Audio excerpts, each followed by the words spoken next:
Octubre, el ensayo trágico. La historia de España en el siglo XX está marcada por noches que se volvieron abismos, pero pocas fechas han proyectado una sombra tan profunda y duradera como el 6 de octubre de 1934.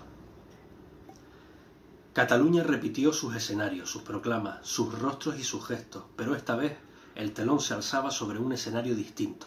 Ya no había ilusión, solo desencanto. Los balcones de la Generalitat ya no irradiaban esperanza, sino obstinación, y lo que se pretendió como un acto heroico de afirmación regional terminó siendo un suicidio político colectivo cuyos ecos retumbaron hasta el estallido de 1936.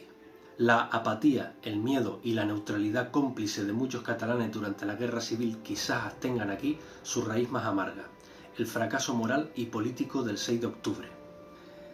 Ese día, Domingo Batet, general catalán y servidor de la legalidad republicana, sofocó la insurrección con serenidad, humanidad y eficacia. No fue alabado, no fue celebrado, pero en verdad salvó a Cataluña de una ruina aún mayor. Su hazaña no sería repetida. La España de 1936 no tendría otra oportunidad como aquella. La historia implacable aún le debe un homenaje. Según dijo Jaime Mirabillés, lo peor de aquella noche fue que una generación entera empezó a dudar de sí misma. En Asturias, la historia siguió otro libreto. Octubre fue allí una revolución auténtica, sangrienta, organizada y prolongada. Durante 15 días, el Ejército Rojo combatió cara a cara con las fuerzas del Estado. Se trató de una guerra en miniatura, un ensayo general de la tormenta que se avecinaba.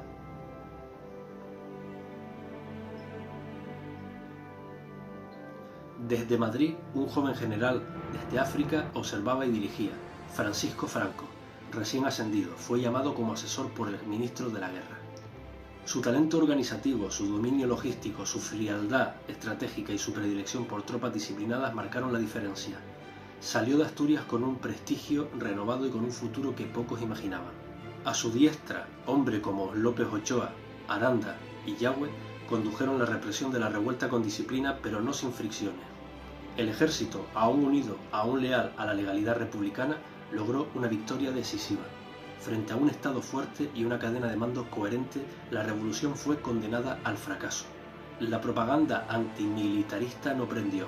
La deserción fue ínfima. Octubre enseñó algo crucial.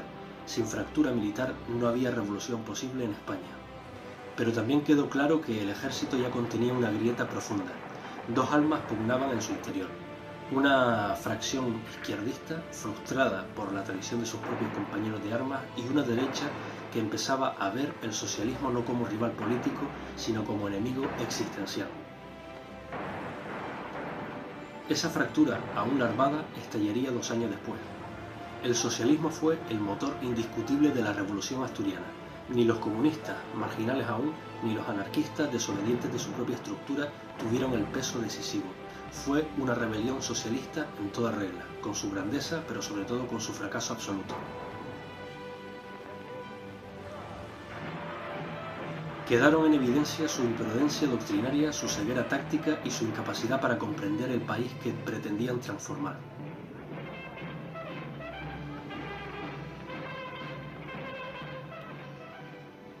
Y sin embargo, la derecha también erró. En su afán represivo convirtió al comunismo marginal en símbolo. Los identificó con todo el proceso revolucionario, regalándoles un capital político que no habían ganado. Nació así la mitología del rojo, que los propios revolucionarios del 34 terminaron por rechazar en 1939. Los comunistas, minorías en la insurrección, se apropiaron del color, del relato y de la herencia. En los valles asturianos y en la plaza de San Jaime se anticipó la tragedia. Muchos nombres se repetirían como si el país estuviera condenado a un guión circular. Franco, Batet, López Ochoa, Yagüe, Companys, Durruti y Belarmino Tomás. Algunos cambiarían de bando, otros repetirían sus errores, pero todos ellos comenzaron a definir su destino en el fuego de octubre.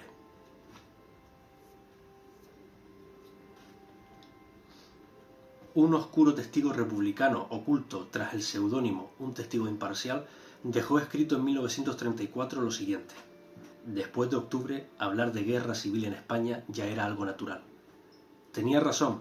Para muchos la guerra civil comenzó entonces en la sombra, en el desconcierto, en la sangre. Fue una primera batalla, tal vez no definitiva, pero sí anunciadora. En aquel octubre también se fraguaron traiciones. Margarita Nelken lo denunció años después. Regimientos enteros comprometidos con la revuelta no se movieron, oficiales republicanos callaron, clases sublevadas se replegaron. Y en ese silencio se multiplicaron los extremos, se radicalizaron las almas y se preparó el campo de batalla. Los militares, divididos entre republicanos y africanistas, comenzaron a hablarse a gritos. En los consejos de guerra los insultos cruzados reflejaban algo más profundo que el desacuerdo. Reflejaban la descomposición del Estado. El ministro Hidalgo, en un gesto desesperado, recurrió al único general que le ofrecía garantía: Franco. Desde la prisión, Manuel Azaña escribía Mi rebelión en Barcelona. Desde el exilio, Salvador de Madariaga sentenciaba lo siguiente: el alzamiento de 1934 fue imperdonable. Y tenía razón. La izquierda, al romper las reglas del juego, perdió toda autoridad moral para juzgar la sublevación del 36. La revolución de Asturias no fue analizada, fue utilizada. No hubo reconciliación sino propaganda. La derecha exageró sus cifras, la izquierda magnificó su represión, y España quedó atrapada entre dos relatos irreconciliables. Pero actualmente sabemos más. Los informes de Aurelio de Llano y Félix Gordón Ordaz, rigurosos y sobre el terreno, desmienten los extremos. Hubo 1.500 muertos, no decenas de miles. La represión existió, sí, pero fue simétrica.